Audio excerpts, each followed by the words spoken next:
Dans sa chambre vide en Irak, il ne reste que ces deux photos. Mariam Nouriama Amin, 24 ans, pose avec son fiancé. Lui se trouve au Royaume-Uni. Elle voulait le rejoindre en traversant la Manche. Selon sa famille, elle fait partie des 27 personnes décédées jeudi, après le naufrage.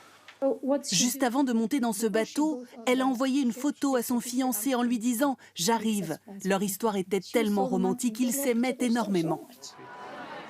Officiellement, sa mort n'a pas été confirmée. Les autorités françaises gardent le silence.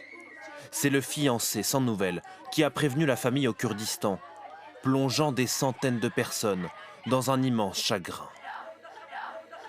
La jeune femme avait un visa italien. Plusieurs fois, elle avait tenté d'entrer en Grande-Bretagne de manière légale. Sans succès, sans solution, elle a fini par payer un passeur et embarquer dans l'un de ses bateaux, sans jamais en parler à ses proches, comme son père, pour ne pas les inquiéter.